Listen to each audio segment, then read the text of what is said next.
Hello. This is the second in our series of lectures that are the overview for the important aspects of resiliency that we'll be covering in this course to give you the background and a sense of direction about where we're going. And this one describes the logic of the principles underlying innate health, and innate health is the resiliency model that we're looking to carry this field into the future. So this section is about the logic of principles that underlie innate health.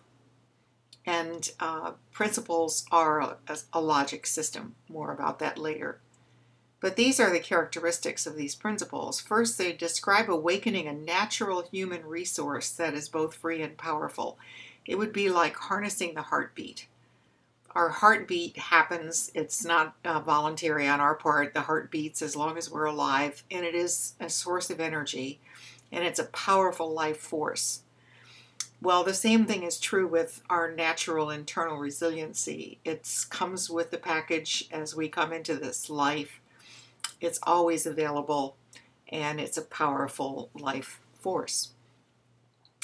And because it's innate, we describe it as an inside-out explanation of how we experience life rather than outside in, which essentially is an empowerment model. It talks about how we're in control, that we have more capacity to manage our way through life, and we don't have to be victimized by circumstances, no matter how bad they may be.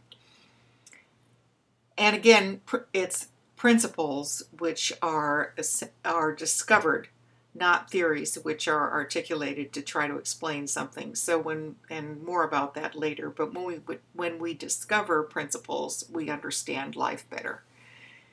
So we have a model now that is the common view, which essentially says stuff happens in life. It forces us to feel and think a certain way, and we respond or react to that stuff. So it essentially describes a world in which our thoughts and feelings are created by circumstances.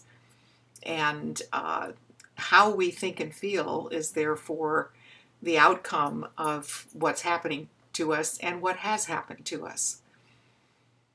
And I'm going to examine the logic of that model, but essentially that means the stuff is in charge. So if you happen to be lucky and you're born into a nice family that treats you well and you have good experiences, then you'll live in a positive experience of life, and you'll have happy thoughts and good feelings about life. But when something bad happens, this model suggests that it determines how you can be as you go through life. And there are many reasons why logically that just doesn't make sense, the most obvious of which being that we don't always respond the same way to the same stuff, and not everybody does. So the innate health view essentially says, no, that's not really it. We have a consistent flow of thoughts and feelings, and as we're going through life, we interact with the stuff of our life according to the way we're holding and using our thinking and the feelings that are being generated. So essentially that puts us in charge of our own experience of life, that we can see the way in which our own thinking and state of mind and the feeling state that we're in determines how we experience and relate to things that happen to us in life.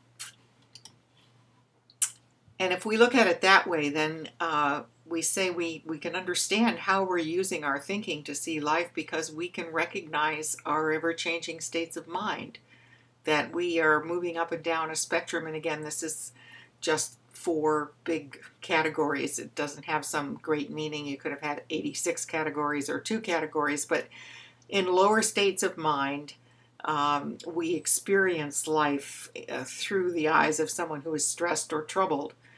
And in higher states of mind, we experience life through the eyes of someone who is at peace or even joyful and grateful. And that determines how it looks to us, no matter what it is. So the innate health view is that we live from the inside out. Essentially, we're generating thoughts and feelings, interacting with the stuff of life, and then behaving and responding according to our thinking, not according to the stuff. That we're basically in charge. And our thoughts and feelings determine how we respond to life. But in addition, it doesn't matter unless we know that. In other words, if we don't realize that we are generating our own experience from the inside out, it can look to us as though life is pushing us around. And I'll explain that as we go along. So we live in some spectrum of a state of mind. We're always, at some level, more or less secure or insecure, the way we're using our thinking and feeling, and therefore we're all over the place as we go through life in a more secure state of mind or a more insecure state of mind. And as we drop into a more insecure state of mind, the thoughts and feelings we have, and therefore the behavioral options that we have, are less constructive than when we rise into a more secure state of mind. Because as our mood lifts, as our state of mind lifts, we have a different set of thoughts and feelings that we bring to life, and therefore our behavioral options are more constructive and likely to work out better. So we're up and down this spectrum. We're always living in one state of mind or another. And we can recognize what state of mind we're in by how we experience our mood and our tension. When the tension rises and the mood drops, we're insecure. By the same token, when our mood rises and our tension drops, we are feeling more secure. So in an insecure state of mind, we have a very high level of tension and a low mood. In a secure state of mind, we have a high mood, a good mood, a peaceful mood, a calm mood, and a very low level of tension. And we always know where we are as our state of mind manifests, whether we would tell people the truth or not. We personally know that's our guide that we have in life, is our feeling state. And insecure state of mind, we feel negative, we feel ill at ease. I call it dis-ease because it also leads to body dysfunction.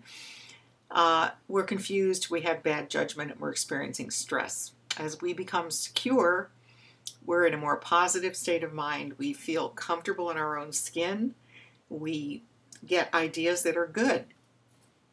So the state of mind is our compass, and we always know how we feel. And our feeling state tells us the direction that we're going with our thinking. It is absolutely valid information. We can rely on it.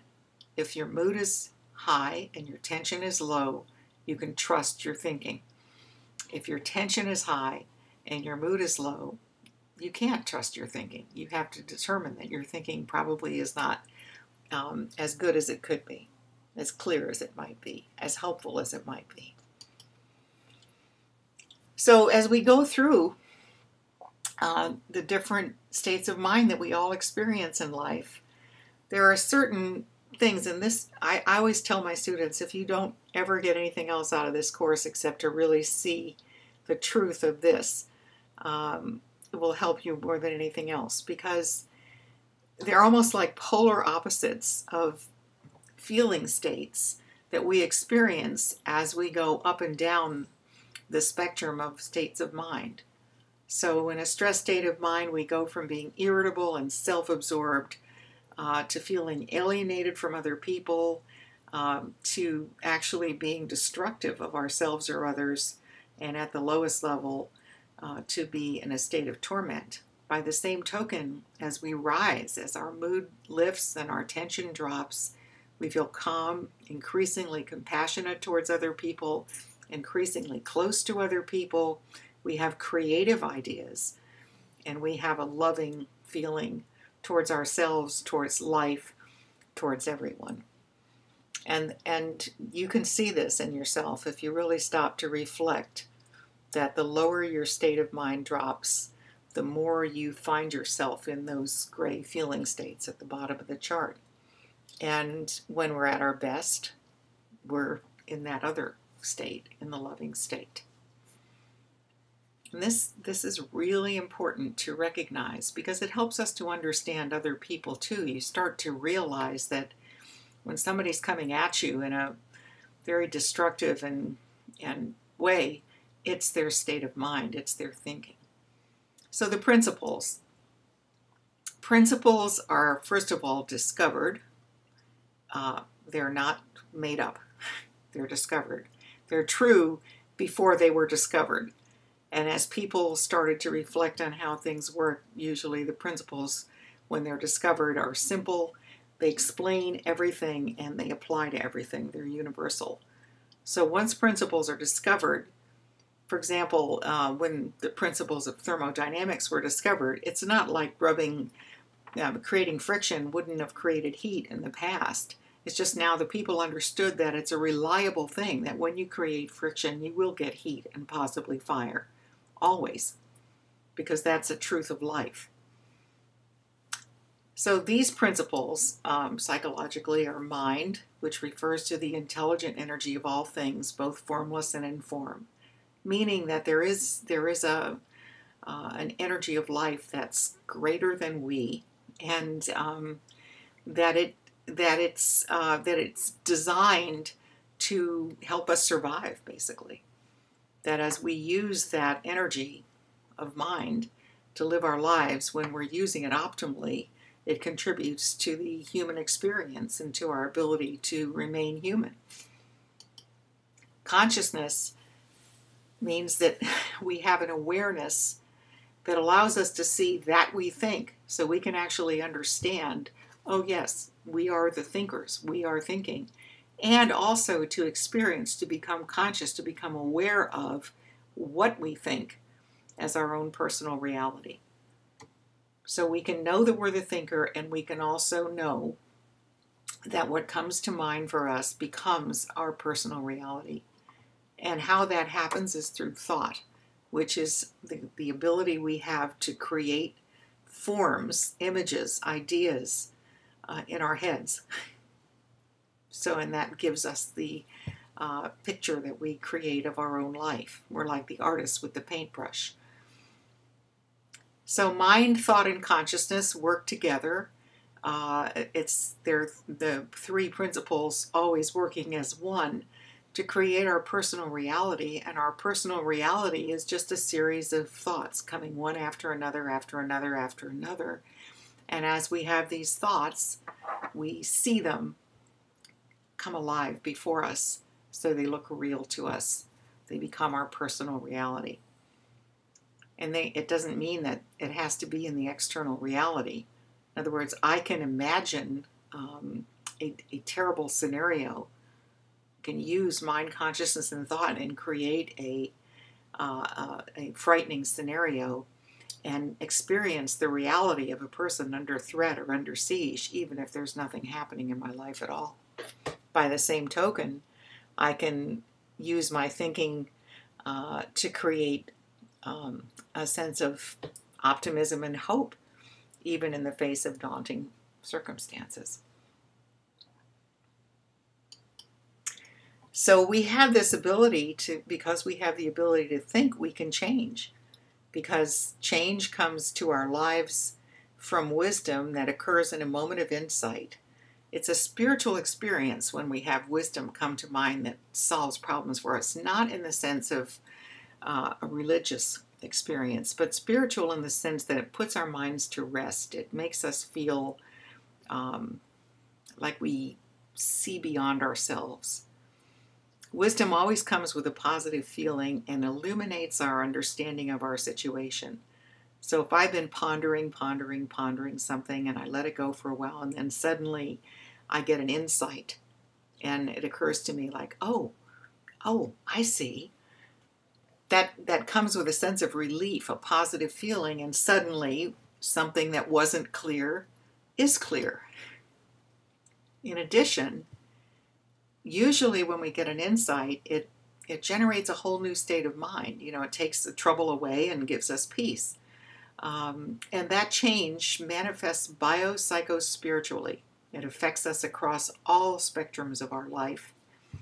And life looks and feels different to us from the inside out unrelated to circumstances. Like I could have been in a facing a really difficult business problem, let's say, and I get an insight about it, and I feel better. I feel optimistic. I feel hopeful. I know what to do now. The problem hasn't changed. It hasn't gone away, but I've changed. I see now what to do. So it's no longer scary or seemingly impossible to solve. And because it's biopsychospiritual, what that means is we're either living in our stress physiology or our resilience physiology, and we'll talk about that more. It's psychological in the sense that it provides us an understanding of how our mind is working. So as we start to have faith that our minds, that we have answers, that we can get answers, that wisdom is available to us, and that through insight we can completely change our experience, that helps us understand our own minds and understand human psychology. And it's spiritual in the sense that we feel a connection to something larger than ourselves, and we see that we share that connection with other people. So as we start to see the inside-out nature of change, we feel a greater sense of unity with other people and a greater sense of understanding and compassion for the differences in people and for the fact that everybody's living in and playing out different states of mind. So change, no matter what kind of change we're talking about, it can only start from within an individual. It's like as we change from within, our relationships with other people change. As our relationships with people change, the way we look at the institutions that we create in life change, our sense of community changes, and we're able to change policy and